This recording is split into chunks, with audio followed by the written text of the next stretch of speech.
These aren't average humans. These aren't average humans. These aren't average humans. These aren't average humans. These aren't average humans. These aren't average humans. First off, know why you're getting into it. Are you doing it because people tell you you should? Are you doing it for your own self? Are you doing it for the purpose of showing people your transformation? You got to know why you're trying to do it.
These aren't average humans. These aren't average humans. These aren't average humans. These aren't average humans. These aren't average humans. These aren't average humans. These aren't average humans.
Hey everybody, we're back with the UmeetU movement. I've got Ugo Arimo, the Black Spider-Man, in the house, and we really just want to get inside his head, see what drives him, see what moves him.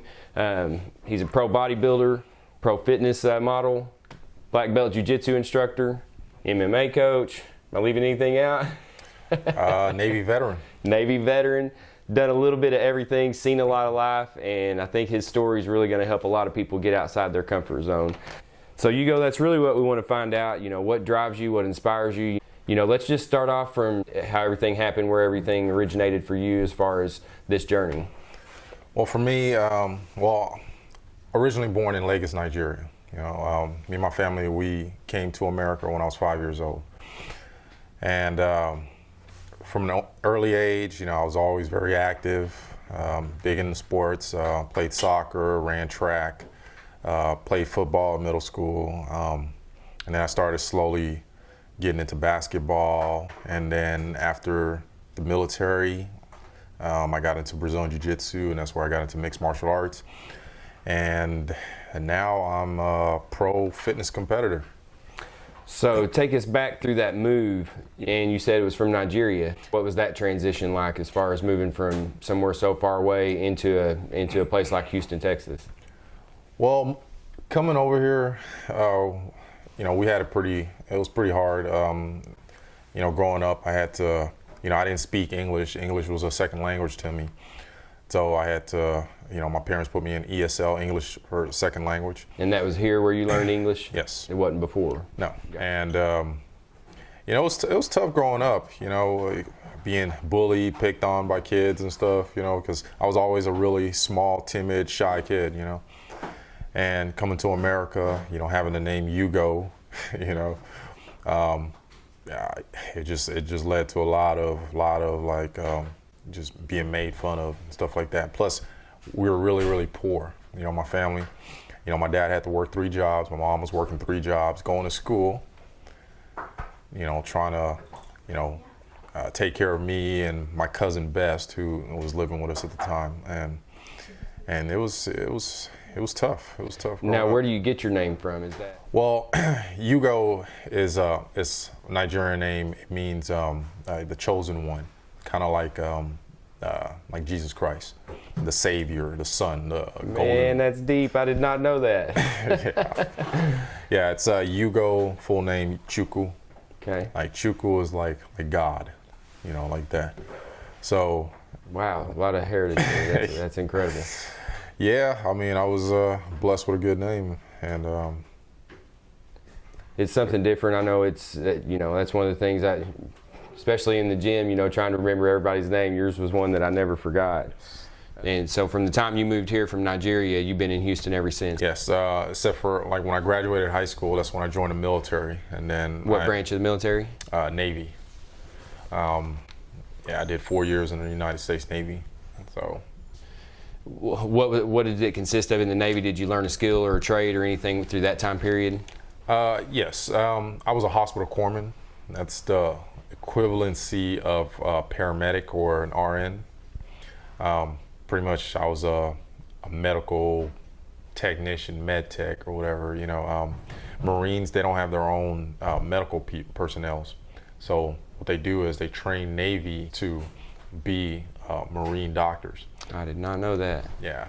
Now, what year did you start the military? What led you to the military? All of that. What made you want to take the transition from high school to the military? Well, joining the military. Let's put it like this. I ran away from home to join the military. Me and my parents, growing up, we didn't really see eye to eye on a lot of things, and you know, I was a troubled youth. You know, very, very rebellious at times. And so not prior to bodybuilding or anything else? Okay. Yeah, this was high school. High school, I was extremely lazy. I was shy, lazy, but pretty rebellious. You know, I did poorly in school. You know, but I didn't really know what I wanted to do, but I knew that school at the time wasn't for me. You know, I was one of those people that that school it wasn't for me. It bored me, actually. So I used to cut a lot of classes. I got bad grades, but the military, it just seemed like it'd be the right fit for me. And so that was straight out of high school, graduate, go to the Navy. Graduated, I was off. I took off from the military a month and a half later, wow. July 18th, 1996. Gotcha. And so now, and that was your primary job from the time you got through basic and all of that? Yes. Started learning the you go to basic, field. Yeah, you go to boot camp. Boot camp was 2.5 months. After boot camp, I got flown to San Diego, which was where they had corpsman school. And that's what it was 14 and a half weeks of medical school training, advanced medical school training. And your last 2 weeks, you're doing an internship in a hospital. And that's what I did. And then after that, I had to do a Marine advanced medical school training. Gotcha. Which was about 7 weeks. And now, through that time period, I know you had to be around a lot of people in the Navy. Was there anybody that had an effect on your life? Anybody that gave you advice moving forward? You know, because once that stops, it's easy to do the discipline and everything while you're there. But yeah, there was one particular person that influenced my life. Because I was, you know, growing up, I always suffered depression. You know, even to this day, I still suffer depression. But learning how to communicate and talk to people and understand my triggers for my depression and things that I go through. It was a guy, my psychiatrist at the time, Patrick Brown. This guy, he motivated me. I mean, he was a guy that got me reading like self-help books and stuff like that. You know, understanding that I wasn't born the way that I was, you know, with my personality being the way it was. At the time, I suffered from a thing called a disorder called dysthymia, which is like a mood disorder. And that was really a big part of this, because people see somebody like you to not understand what you came through, what you've overcame to get to this point.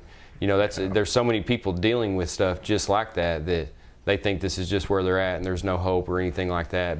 And I really think it matters when somebody like that comes in your life and teaches you how to really think and how to get outside that box and change the story, I guess. I don't really know how to put it, but yeah, he helped me a lot. I had to learn a lot about myself and learn a lot about the way that I interacted with people and I talked to people. And I was, prior to learning more about myself, I used to be a really blunt, I used to be a very blunt, to the point person. I would just, whatever came to my mind, I just said it. I didn't realize or understand that certain things that you say to people would be offensive. So, he helped me. I learned to think before I speak. Right. And yeah, it was good. He was a good guy,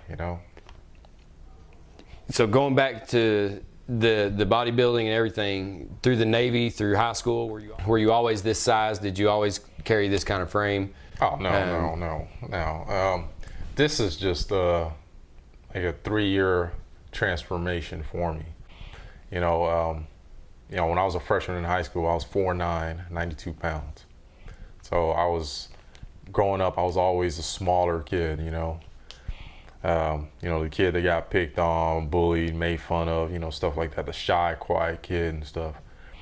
And it wasn't until I joined the military. The military was the first time I actually lifted weights. And I didn't lift weights to be big, I lifted weights because, it helped me with basketball, which was my interest, playing basketball. So it's like, oh, lift weights, you can get stronger to play basketball. So that was what my training, was more for. And I went to boot camp. When I first went to boot camp, I was 6'1.5", 132 pounds. Yeah, I came out weighing 182 pounds, wow. 6'2", and a half. And so now transitioning out of the Navy, learning a little bit more about mindset, a little bit more about discipline. What did that move you into after the Navy career? Well, once I got out of the military, I moved back to Houston, and I was living with my parents. And my goal, at the time was I wanted to find a way to get into college basketball. But in order to go to a college, I tried to get into U of H. I had to have 15 transferable credits. Yeah. But I wasn't able to do it. They didn't accept any of my military credits, so I had to go to a community college. So after doing some, a couple of months in a community college, I had an uncle who was an occupational therapist, and he was telling me about a program in Kingwood that offered an occupational therapy assistant program, which was a 2-year program. I'd have a 2-year degree, and I'd be able to get my license in occupational therapy assistance, and I'd be making really good money. So the decision was, do I keep going on the route and hopefully I can get into U of H and try to walk on to the basketball team, live out my dream as a basketball, try to get to the NBA, I had the same dream, but again, I never had the grades or the credits to get in college. Yeah, it was tough. I didn't have anyone guiding me in that direction. So, I listened to my parents, and I moved up to Kingwood and followed through with the OTA program. Yeah, that was in 2001. And so are you dealing with people that have had accidents, dealing with elderly people? What kind of people? All kinds. Primarily my interest, my specialty lied in the elderly. I worked in skilled nursing facilities. Gotcha. But, I've worked in outpatient clinics. I've worked with pediatrics. I did a little bit of home health. I did OT for about 6 years after graduation. And then I started working with my family and stuff in the home health business. So, I've dealt with all kinds of people. So now through the occupational therapy, at what point, was that what you were doing before you transitioned into modeling and fitness and jiu-jitsu and everything there? Yes. This was... How did that timeline all happen from jiu-jitsu to modeling to everything, how it's... Well, at the time when I was doing OT, this was 2002. I graduated occupational therapy assistant program in 2002. September of 2002. And from there, I was working PRN, as needed, in a skilled nursing facility here in Humble. And during that time, this was when MySpace was pretty big. And so I made up a MySpace account. And within like 6 months, I had like 100,000 friends. Yeah, it was a crazy time. So, I mean, and then around that time, the following year in 2003, that's when there was an incident. Like I got into a kind of altercation with some guy at this local bar here in Humble. And, you know, luckily I wasn't hurt or anything like that. But, you know, I felt like, you know, I needed to defend myself. You know, I need to learn how to defend myself. And that's when the quest for some kind of self-defense school, you know, began. And I talked to a friend of mine who was doing kickboxing at a local school here in Humble, Solis Martial Arts Academy. And, you know, he gave me the info. And so I was just looking for kickboxing. I wanted to learn how to stand up. And so I went to the school and I tried out a kickboxing class. And turns out the school was known for Jiu-Jitsu, Brazilian Jiu-Jitsu. And, you know, I never heard of Brazilian Jiu-Jitsu. It was like Brazilian, you know, I thought it was some kind of like right. Nunchucks and some kind of offshoot of some other martial art, yeah, or some kind of ninja type stuff. I don't know. But they invited me to stay for the next class. That was the Brazilian Jiu-Jitsu class. And, you know, I watched and, you know, I was like, I'll get hurt. You know, looking at it. Right. You know, it was one of those classes, people were rolling, you had people getting choked and arm barred and, you know, all of this stuff. Yeah, until you do it, it doesn't look real appealing. Yeah, you know, I was just like, no, I can't do that. But, you know, they talked me into trying out a class, and, you know, I always tell myself I'm down to try anything once, you know. Mm-hmm. So the next day I came in, I tried one of the classes, and I rolled with a future black belt by the name of Robert. At the time, he was a purple belt. And I rolled with him. And Robert, you know, me at weighing, I was about 182 pounds mm-hmm. at the time. And I used to be able to bench press like 340 something pounds. You know, I was pretty strong on the bench. And Robert was 125, maybe 30 pounds, you know, small, like wet, at 5'6" or 5'7". I mean, and within, I mean, we went at it, you know. You know, I didn't know anything about the UFC or wrestling or any of that stuff. I never, you know, but I was like, it's a little guy, you know, whatever. Well, within a minute, you know, he pinned me down, mounted me, and was watching this guy on top of me just choking me, and I could not get him off of me. And it's like slowly the lights are just coming in, you know. Just, you know that feeling, you see yourself going to sleep, but you can't do anything about it. And he choked me out. Oh my goodness. I know my first experience was coming into Solis Martial Arts, and Isaiah that we trained with was 17 at the time. He got a hold of me, and then Charity, which I had met at a networking group, you know, here in Humble. That's how I heard about it and had seen her transformation. And so had no idea what I was in for, but I got very humbled that first day of going in there and giving it a try, and knew I had to come back and try it again. But so now that transition with Jiu-Jitsu, obviously, that was a changing experience in your life as far as the mindset and everything that you were on. Yeah, that's what got me hooked. Within a month later, I did my first tournament. Oh, wow. And so to move all the way through now, for the ones that don't know, Hugo is a first-degree black belt, does a lot of teaching at our gym, even coaches people in MMA. I mean, there's a whole, when you just peel back the layers, there's so many things to this guy that, you know, that drive and motivation that he has, I want that for everybody. I want that for myself. Now, so how did the transition come from, you know, starting jiu-jitsu, where you were still doing occupational therapy at this point in time? How long did you do that before you had the confidence to go out and say, I want to try pro modeling or I want to try pro bodybuilding? Well, I started doing modeling in 2006, so I was, you know, people don't understand this. There really isn't a lot of money in modeling unless you're signed to a big agency, you know, and most of the big agencies agencies are out of New York and LA and stuff, and you literally have to move there. Right.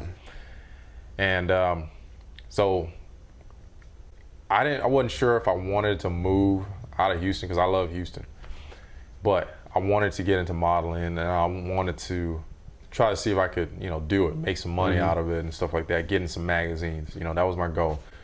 So I talked to a friend of mine who was signed to an agency out of Dallas, and he was getting work, per ads and stuff like that, like $350, for an hour's work and stuff like that. And I was just like, man, that's good money. Back then to me, that's Right. good money. So, I talked to him to see if I can, get an interview with the agency out of Dallas. So I went to Dallas and I did my first modeling shoot, portfolio shoot. And the guy signed me up to his agency and everything. And we did some shoots, and that's how I got my first pictures. Found a passion for it. Was like, I could do this, And now, so through the pro modeling is where somebody found you were pro bodybuilding, or how did you make that transition and get into this? Because I know whenever I shadowed you for the show that you guys seen the clip of, what was that your 31st show? Yeah, and that you was got my your 31st. 32nd show coming up tomorrow. Yes, sir. 32nd show in the books coming up. Yeah, I started doing fitness competitions, physique competitions in 2013.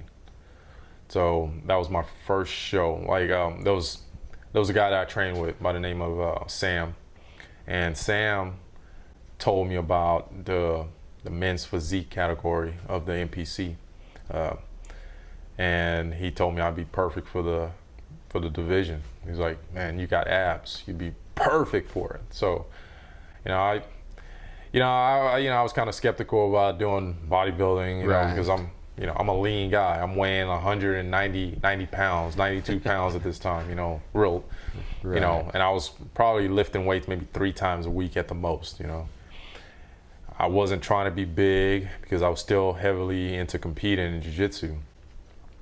And it's a different training, trying to put on size and all that stuff. I didn't take supplements. I didn't, believe in any of that stuff.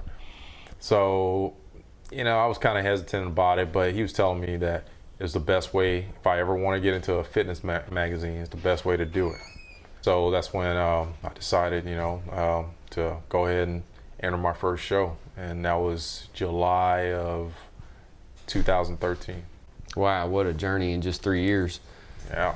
So, and I forgot to talk about the jiu-jitsu and everything there as far as competition. So now competing there, did that help you get ready for, what it takes to be able to compete in the pro bodybuilding and in the physique competitions and everything there? Because was it at brown belt that you won the Pan Ams? Yes. So yeah, it's a different training, conditioning wise, because for jiu-jitsu tournaments you got to be conditioned. It's you don't have to lift weights. A lot of the stuff that you have to do, like my cardio has to be on point, my explosiveness has to be on point. I can't get tired, so I'm Right. doing a lot of box jumps, sprints, kettlebells, stuff like that. Running 3 miles, which if you're trying to put on muscle, these are all The wrong things. Yeah, these are all things that you can't do, And then I wasn't I didn't know anything about supplementation Right. or eating right. I just knew I had to make this weight. Right. So, okay, I'm training 5 times a week, jiu-jitsu and stuff, and MMA and all of this stuff. So I was burning so much muscle that, if I was still training the same way I was doing training for jiu-jitsu, there's no way I would have been able to become a pro bodybuilder, pro physique competitor. So is there anything in particular that you think gives you the drive to, like one of the other shoots we did was 8:30 on a Sunday morning, and I know you get up much earlier than that to be at the gym at 8:30, so everything that it takes, everything that you've been through, is there anything that you can attribute to giving you this mindset and the discipline that it takes to compete against this caliber of people? Anything you do as a professional, there's a drive and a regimen that you can't get off of, or else, you're not going to compete well. Well, yeah, every day in the morning, I get up, I've got a bad back, bad knees, neck is in I have a bad neck, Years of abuse and Jiu-Jitsu, MMA, all of this stuff, But once I get up, I'm ready to go. Get focused and you're ready to. So every day is intentional. Every day there's a purpose. Yeah, because you know what? I look at it like this. I'm a competitor. There's someone else out there doing the same thing as me, or attempting to do the same thing as me, or training harder than me. I'm not going to let that guy outdo me. Right. So, I'm trying to be my personal best. So, I put everything I can and, into my training and, working out, getting in shape, getting mentally right for, anything I'm trying to do, competition, It's quite a process, and just to sit back from the outside, looking in, there's so much to it, and it really is inspiring and motivating. And I don't know why more people can't find out what they're passionate about and do that. So now, as far as the future, what do you see? What do you want to be doing? Is the physique competitions what you want to do? Do you want to do more modeling? Do you want to do any acting? What are the ambitions? Well, the physique competitions, the fitness competitions is just a starting point for me to brand myself. My goal ultimately is to build my brand. I want people to know who I am. This is who I am. The Black Spider-Man. And that way, in the future, I want to have my own business, maybe have my own supplement line, have my own clothing line. There's a lot of different things, there's a lot of things that goes on in my head, that I see happening for me in the future. Right. Well, and so many people want to get to this point and, to show them the different avenues and really to figure out if this is something they really want to do. A lot of people want those results. They want the abs, they want the physique, they want the medals, they want the things, but they don't want to put the work in that it takes to get it. It's hard work. So are there any steps that you can think of that's helped you be more focused? It's like Eddie Alvarez, listening to his interview with Ariel Helwani, they talked about, how he writes himself letters. And I thought, man, everybody finds something, that helps drive them a little bit forward. Is there anything like that in your life that you do that goal setting or that keeps you focused? Yeah, well, I have a set of goals. I have 3 goals that I've written out for myself. And where I want to be at by the time I'm 40, by the time I'm 42, and by the time I'm 45. So, every day, I look at them, I have them written down, and every day I look at it. This is where I want to be at. Man, it's so powerful. I know what really, and that's funny you say that, because when you talk about writing things down, I remember when we first moved to Houston, going through boxes that had been stored away for years, and noticed a journal my wife had written in, everything she wanted about her life. And when we started looking through it, everything through that list had been checked off, and she didn't really even remember writing it down. It may have been a college, assignment that they had, or whatever the case may be. But that night we went and got a notepad and wrote a bunch of stuff down, and we've checked some things off that list. So, I'm glad that you just we hear people say to do that with goals, but it's so powerful. Yeah, that's the best way to do it. I mean, if you have it physically written down, then you can't help but try to accomplish those goals. Right. That's what a lot of people don't do. They don't take the time to formulate goals, to think about, what do you want to do? What do you want to accomplish? Where do you want to be at in, let's say, a year, 6 months, 2 years, stuff like that. And if they would do that, if you did that, then as you accomplish, you would take the necessary steps to accomplish those goals. Right. And that's what, I strive for. That's what I try, I've done in my life. It's like, okay, I wanted to get my black belt by the time I was 40 years old. I got it when I was, 35, 36 or something like that. And how many years did it take to attain that? 8 years. When I was 27, I told myself I was gonna get my black belt by 40. If I can just do it in 13 years. that was, because it was hard. It was hard getting your black belt, you know. And I wanted to win the Pan Ams, and I set a goal that year, or that I was gonna win it that year. And physically I wrote it down, and 2012, I accomplished it, succeeded. Amazing. And I can only imagine the work and the time it put in, you put in to get to that point. Anybody that knows the Solis regimen, it's train, compete. And so now, where can people find you now? I know you train and instruct at Davis Martial Arts in Humble, Texas. Yeah. Where else can we find you on the web, online? Well, you can find me on Facebook. I have a Facebook page, The Black Spider-Man, THE Black Spider-Man. You know, Twitter at The Black Spiderm without the AN. Gotcha. I got YouTube, The Black Spider-Man, Instagram, The Black Spider-Man, Google Plus, The Black Spider-Man, Pinterest, The Black Spider-Man. I even have a Tumblr. Gotcha. So when they look up at The Black Spider-Man, they're going to find Ugo Arimo. Yeah, I've got tons and tons of stuff. Man. Well, man, this has been so powerful, and I know there's going to be a lot of people draw from this story, and I know that moving forward, you know, there's nothing but good things ahead, and it's really good just to, you know, just the kind of people I want to be around, people that have a goal, a vision, and I just really appreciate you coming on. Oh, thank you for having me. Appreciate it, man. So we'll definitely do it again. You guys stay tuned for so much more to come. We've got other interviews coming up, and be sure to check him out at The Black Spider-Man. Check him out online. Stay tuned. A lot coming. First off, know why you're getting into it. Are you doing it because people tell you you should? Are you doing it for your own self? Are you doing it for the purpose of showing people your transformation? You got to know why you're trying to do it.